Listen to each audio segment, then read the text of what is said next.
तो दोस्तों आज हम शुरू करने जा रहे हैं नया टॉपिक परंपरागत कृषि, आधुनिक कृषि एवं कृषि का व्यवसायीकरण। तो सबसे पहले हम जानेंगे परंपरागत कृषि के बारे में, क्या होती है, इसकी क्या विशेषताएं हैं। फिर आधुनिक कृषि और उसके उपरांत कृषि का व्यवसायीकरण। ये टॉपिक जो है यूपीपीएससी कृषि सेवा में सामान्य अध्ययन के सिलेबस में दिया हुआ है, उसी पर आधारित है। ये मुख्य परीक्षा हेतु बनाया गया है। तो शुरू करते हैं। इसमें परंपरागत कृषि क्या होती है देखते हैं। आदि मानव को भूमि पर खेती करके अपना जीवन निर्वाह करने की आवश्यकता महसूस नहीं हुई। मतलब जब मनुष्य पृथ्वी पर आया उस समय से लेकर के हम इस बात को बताने का प्रयास कर रहे हैं कि आदि मानव जो था उसको खेती करने का जो है, खेती उसने जो है नहीं किया, क्योंकि उस समय में मनुष्य का पेट भरने के लिए प्राकृतिक खाद्य भंडार, जंगली जानवर तथा फल वाले वृक्ष थे। वो अपना मांस खाता था तथा फलों से, कंदमूल फल तथा फल वृक्षों से अपना भोजन, पत्तियों से अपना भोजन पूरा कर लेता था। अपनी जो उसकी जीवन निर्वाह की आवश्यकताएं थी उन्हें पूरा करता था। प्राकृतिक प्रकोप जैसे ठंड, गर्मी व वर्षा आदि से बचने के लिए इन्हीं जंगली जानवरों की खाल ओढ़कर अपना जीवन निर्वाह कर लेता था। उसे कपड़े की भी आवश्यकता नहीं थी। वो क्या करता था, जो यही जंगली जानवर थे जिनके मांस को खाता था, उन्हीं से प्राप्त जो खाल होती थी उसी को वो ठंड से बचने के लिए, वर्षा और गर्मी से उसको वो पहनता था, उसी को वो ओढ़ता था। जैसे जैसे मनुष्य की जनसंख्या बढ़ती गई, प्राकृतिक खाद्य सामग्री के स्रोत कम होने लगे तथा मनुष्य दीर्घ समय तक जीवन निर्वाह करने के लिए पशुओं को पालने की आवश्यकता अनुभव की। उसके उपरांत जब जनसंख्या में बढ़ोतरी हुई तो उसे ऐसा लगा कि अगर हम दीर्घ समय तक जीवन निर्वाह करना चाह रहे हैं तो हमें पशुओं को पालना चाहिए। मनुष्य ने प्रारंभ में पशुओं को मांस के लिए पाला तथा बाद में दूध देने वाले पशुओं को पालना प्रारंभ किया। इन पशुओं में मुख्य तौर पर भेड़, बकरी और गाय आदि सम्मिलित थे। तो सबसे पहले उसने मांस के लिए पाला और उसके उपरांत दूध देने के लिए पशुओं को पाला, जिनमें मुख्य भेड़, बकरी और गाय थे। पशुओं के खाने पीने के प्रबंध के लिए मनुष्य ऐसे स्थानों की तलाश करता था जहां पर कोई जल का साधन जैसे तालाब, झील व नदी इत्यादि हो। पशुपालन के लिए पशुओं को खिलाने के लिए भोजन की आवश्यकता होगी। ठीक है, तो इसलिए उसने इनको कहाँ पे पाला? तालाब, झील व नदियों के किनारे। प्रारंभ में चरागाह के विकास का ध्यान रखा जाता था और वहां पर वो चरागाहों का विकास करता था, क्योंकि पशुओं के लिए चारे का प्रबंध करना उस समय में उन लोगों का मुख्य उद्देश्य था। परंतु जैसे जैसे मनुष्य की जनसंख्या बढ़ती गई, खाद्य समस्या कठिन होती चली गई और मनुष्य ने बीजों को जमीन में बोना आरंभ कर दिया। इस प्रकार परंपरागत कृषि तकनीक की नींव पड़ी। यानी जो ये परंपरागत कृषि है ये कैसे प्रारंभ हुई, ये इसकी भूमिका थी। ये आप समझ सकते हो। एक स्टेप के बाद दूसरा। सबसे पहले क्या किया? सबसे पहले उन्होंने मांस खाया। ठीक है, आदिमानव ने मांस खाया, फिर जंगली जानवरों की और साथ में जंगली जानवरों की खाल को ओढ़ा, फिर उन्होंने क्या किया, जनसंख्या उनकी बढ़ती गई मनुष्यों की, तो उसने पशुओं को पालना शुरू किया और पशुओं को पालने के लिए उसने क्या किया, चरागाहों का विकास किया। फिर जनसंख्या में बढ़ोतरी होती गई और इस प्रकार परंपरागत कृषि तकनीक की नींव पड़ी, यानी मनुष्य ने खेती करना प्रारंभ किया। ठीक है,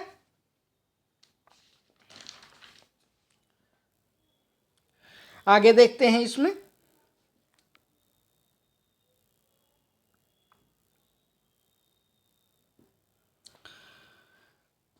उस समय खेती के ढंग अधिक विकसित नहीं थे। मनुष्य खेत की जुताई पत्थर, लकड़ी या हड्डियों से बने औजारों से करता था। फलों में सिंचाई को ध्यान में रखते हुए, मतलब फसलों में सिंचाई को ध्यान में रखते हुए फसलों की बुआई जल स्रोत के पास ही की जाती थी। मनुष्य को पोषक तत्वों का ज्ञान नहीं था जिससे बाहर से खाद डालकर उनकी पूर्ति कर सके। इस समस्या को हल करने के लिए मनुष्य कुछ समय तक जमीन के एक टुकड़े पर खेती करता था। जैसे जैसे यहाँ फसलों की उपज कम होना आरंभ होती थी, मनुष्य किसी दूसरे जमीन के उपजाऊ टुकड़े की तलाश करके यहाँ पर खेती प्रारंभ कर देता था। अर्थात जंगल के किसी एक क्षेत्र को जलाकर साफ किया जाता था और उस जमीन पर कृषि कार्य होता था। इस प्रकार के खेती करने को जल खेती अथवा स्थानांतरित खेती कहा जाता था। जो ये परंपरागत कृषि है उसका सबसे अच्छा उदाहरण स्थानांतरित खेती या झूम खेती या चल खेती, जिसको शिफ्टिंग एग्रीकल्चर कहते हैं, ये है। यह विधि संसार के कुछ देशों में अब भी प्रचलित है। भारत में उत्तर पूर्वी राज्यों मध्य प्रदेश, बिहार के छोटा नागपुर पठारी क्षेत्र में इस प्रकार की खेती की जाती है। बाद में खेती के अंतर्गत मृदा की उर्वरता का महत्व समझा जाने लगा तथा मृदा के अंदर गोबर की खाद डालकर उसकी उर्वरता को बनाए रखने की कोशिश की जाने लगी। ठीक है, तो ये परंपरागत कृषि थी। अब हम इसकी कुछ विशेषताओं को समझने का प्रयास करते हैं। इसकी पहली विशेषता है, कृषि कार्य के अंतर्गत वर्ष दर वर्ष एक ही प्रकार की फसल उगाई जाती है। कहने का मतलब यह है कि एक खेत होता है और उस खेत में कई वर्षों तक प्रत्येक वर्ष वही फसल, अगर गेहूं उगाया जा रहा है तो अगले वर्ष फिर गेहूं ही उगाया जाएगा।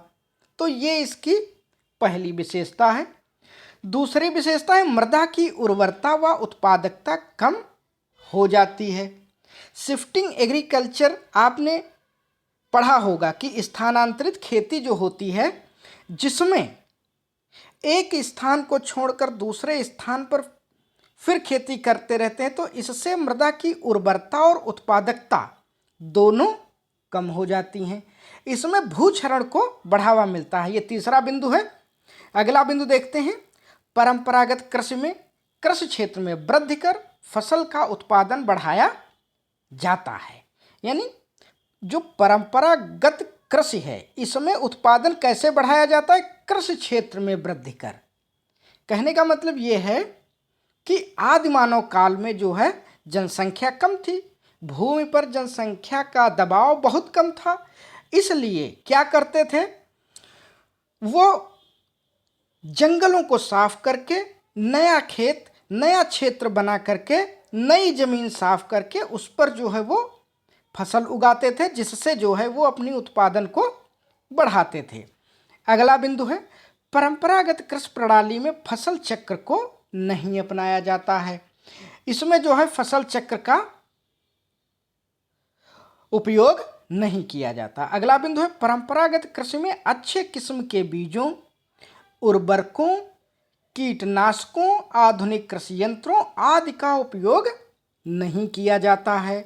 नेक्स्ट बिंदु देखते हैं, परंपरागत कृषि केवल जीवन निर्वाह हेतु की जाती है। जीवन निर्वाह यानी परिवार की जो भी आवश्यकताएं हैं, आवश्यकता खाद्यान्न आवश्यकता खाने के लिए, सिर्फ उसी को ध्यान में रखते हुए ये खेती की जाती थी। इसमें कृषि अधिशेष नहीं बचता है। इस प्रकार की कृषि में मनुष्य का उद्देश्य, जो मुख्य उद्देश्य है, कृषि से परिवार की खाद्यान्न आवश्यकताओं को पूरा करना रहता है। मुख्य उद्देश्य जो है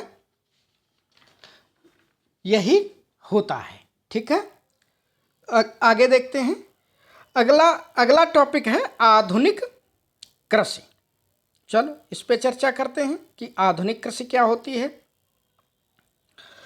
जैसे जैसे मनुष्यों को खेती का ज्ञान होता गया, यानी परंपरागत कृषि के उपरांत या परंपरागत कृषि के साथ ही जैसे जैसे मनुष्यों को खेती का ज्ञान होता गया, उसने खेती करने के तरीकों में सुधार जारी रखा। इस प्रकार आधुनिक कृषि में उन्नतशील बीजों का उपयोग, फसलों में कीटों तथा रोगों की रोकथाम हेतु रसायनों का उपयोग, उचित समय पर बुआई, भूमि की तैयारी, बीज की दर, सिंचाई, उर्वरकों का उपयोग करके कृषि के परंपरागत प्रणाली से निकलकर आधुनिक कृषि का प्रादुर्भाव हुआ। इसका सबसे अच्छा उदाहरण है हरित क्रांति। जब अपना देश आजाद हुआ, उसके उपरांत ये आधुनिक कृषि की नींव पड़ी। मनुष्य ने फसलों को वैज्ञानिक आधार पर तैयार फसल चक्र में ही तथा शस्य योजना के अनुसार उसने उगाना आरंभ कर दिया है। आधुनिक कृषि की विशेषताएं देखते हैं, इनकी क्या विशेषताएं होती हैं। पहली विशेषता है कृषि प्रणाली में फसल चक्र को अपनाना। ठीक है, ये आधुनिक कृषि जो है फसल चक्र के हिसाब से खेती की जाती है और पहले ही इसके लिए फसल चक्र तैयार कर लिया जाता है कि किसी खेत में किस तरह का, यानी निश्चित एरिया में कौन सी फसलें आने वाली 1-2 वर्षों में, 3 वर्षों में उगाई जाएंगी। अगला बिंदु है एक ही खेत में जल्दी पकने वाली प्रजातियों की बुआई करके 3 से लेकर 4 फसलों को पैदा करना। यानी एक खेत में क्या करते हैं, ये एक वर्ष में जल्दी पकने वाली प्रजातियों की बुआई करते हैं, जिससे 3 से लेकर के 4 फसलों की पैदावार हो जाती है। अगली विशेषता देखते हैं आधुनिक कृषि की क्या है। साधन, जलवायु तथा मृदा की किस्म के अनुसार फसलों को उगाना। यानी कौन सी फसल किस जलवायु में और किस मृदा में, और उसको उत्पादन करने के लिए कौन कौन से साधन फार्म पर उपलब्ध हैं, उसके अनुसार जो है उस फसल को उगाया जाता है। अगला बिंदु देखते हैं। बिंदु नंबर 4 है उचित मात्रा में तथा समयानुसार सिंचाई करना। ठीक है, यानी समय से सिंचाई करते हैं। जैसे गेहूं में अगर पहली सिंचाई CRI स्टेज पे करना है तो वो करेंगे ही। ठीक है, ये आधुनिक कृषि की विशेषता है। अगला बिंदु देखते हैं उचित मात्रा में फसलों में विभिन्न खाद एवं उर्वरकों का प्रयोग करना। इसमें क्या होता है, मृदा का एनालिसिस किया जाता है लैब में, और लैब में एनालिसिस करने के उपरांत किस फसल में या किस खेत में कौन सी पोषक तत्व की कमी है, उसकी पूर्ति हेतु खादों और उर्वरकों का उपयोग किया जाता है। ठीक है, अगला बिंदु देखते हैं। अगला बिंदु है फसलों में खरपतवार, कीटों तथा रोगों के नियंत्रण हेतु रसायनों का उपयोग करना। यानी आधुनिक कृषि में रसायनों का उपयोग किया जाता है। अगला बिंदु समय पर निराई गुड़ाई व कटाई करके अच्छी पैदावार प्राप्त करना। नेक्स्ट बिंदु है आधुनिक कृषि प्रणाली में अधिकतम उत्पादन प्राप्त करने का लक्ष्य रखा जाता है, जिसको प्राप्त करने के लिए अधिक से अधिक रसायनों का उपयोग किया जाता है, जिसके कारण पर्यावरण प्रदूषण को बढ़ावा मिलता है। इस प्रणाली में कृषि अधिशेष में बढ़ोतरी होती है, परंतु उपयोग किए गए रसायन खाद्य श्रृंखला में आने लगते हैं। अगला बिंदु है आधुनिक कृषि प्रणाली में आधुनिक कृषि यंत्रों का उपयोग किया जाता है तथा समस्त कृषि कर्षण क्रियाएं तथा फसल कटाई के उपरांत की क्रियाएं आधुनिक कृषि यंत्रों से की जाती हैं। ठीक है, तो ये विशेषताएं थी आधुनिक कृषि की। ठीक है, अगला बिंदु देखते हैं। अगला टॉपिक है कृषि का व्यवसायीकरण। आइए जानते हैं ये क्या होता है। भारत कृषि प्रधान देश है। देश के भौगोलिक क्षेत्रफल को बढ़ाना असंभव है, जबकि कृषि क्षेत्रफल को कुछ सीमा तक बढ़ाया जा सकता है। देश की बढ़ती आबादी को ध्यान में रखते हुए यह आवश्यक हो जाता है कि फसलों उत्पादन के लिए मौजूदा कृषि भूमि की उत्पादकता बढ़ाए जाने एवं कृषि भूमि के क्षरण को रोकने के लिए कृषि के व्यवसायीकरण की नीति को अपनाने की आवश्यकता है। यही कारण है कि किसान आधुनिक कृषि तकनीक अपनाने के साथ साथ कृषि के व्यवसायीकरण जैसे मिश्रित खेती, अनाज के साथ बागवानी, फूलों की खेती, पशुपालन, मत्स्य, नगदी फसलें आदि का उत्पादन कर रहे हैं, जिससे कृषि उत्पाद को बढ़ाकर आर्थिक रूप से संपन्न हो सके। कृषि के व्यवसायीकरण का अर्थ यह है कि कृषि उत्पाद को बाजार की आवश्यकताओं की पूर्ति को ध्यान में रखकर उत्पादन करना। परंपरागत कृषि तकनीक में मनुष्य कृषि कार्य परंपरागत साधनों के अंतर्गत स्वयं व स्वयं के परिवार का श्रम, हल, पशु संसाधन तथा सिंचाई के परंपरागत साधनों जैसे कुआं, तालाब, नदी आदि का प्रयोग किया जाता था। यानी ऐसा करते थे परंपरागत कृषि में। इस प्रकार से प्राप्त उत्पादन को स्वयं की खाद्यान्न आवश्यकताओं की पूर्ति में उपयोग करता था। यानी परंपरागत कृषि से जो था वो अपनी स्वयं की आवश्यकताओं की पूर्ति कर लेता था, जो भी प्रोडक्शन होता था उससे। इसी उत्पादन में से कुछ हिस्सा अगली फसल की बुआई के लिए बीज के रूप में संग्रहित कर लिया जाता था। हरित क्रांति के उपरांत तथा उन्नतशील कृषि प्रणालियों के विकसित होने से कृषि में रसायनों के प्रयोग से तथा आधुनिक यंत्रों के प्रयोग से कृषि उत्पादन में आमूल-चूल परिवर्तन हुए हैं, जिनके कारण विपणन आधिक्य बढ़ा है। कृषि उद्योगों को कच्चा माल उपलब्ध कराता है, जिसके कारण कृषि के व्यवसायीकरण की प्रक्रिया प्रारंभ हुई है। ठीक है, तो ये 3 टॉपिक हैं। ठीक है, और इन तीनों टॉपिकों में परंपरागत कृषि, आधुनिक कृषि, इन दोनों में अंतर पूछा जा सकता है।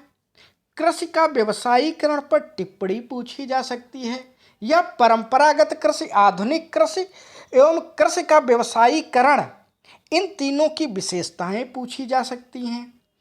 मतलब एक दीर्घ कोई प्रश्न पूछा जा सकता है और शॉर्ट नोट में भी इसमें से आ सकता है। तो आप इसको जब भी तैयार करिए, आप इसको लिखकर तैयार करिए, तब आप इसको जो है तभी आपको अच्छे से लाभ मिलेगा। ठीक है, तो आज ये परंपरागत कृषि, आधुनिक कृषि एवं कृषि का व्यवसायीकरण, ये टॉपिक था, इस पर हमने चर्चा की है। अब अगला टॉपिक हम हरित क्रांति से संबंधित लेकर आएंगे। ठीक है, उस पर हम हरित क्रांति क्या है और हरित क्रांति के घटक और हरित क्रांति से लाभ हानियाँ, इन पर चर्चा करेंगे तथा किस तरह से जो है कृषि उत्पादन में भारत जो है आत्मनिर्भर होने की तरफ अग्रसर है, इस पर बात करेंगे। ठीक है मित्रों, नमस्कार।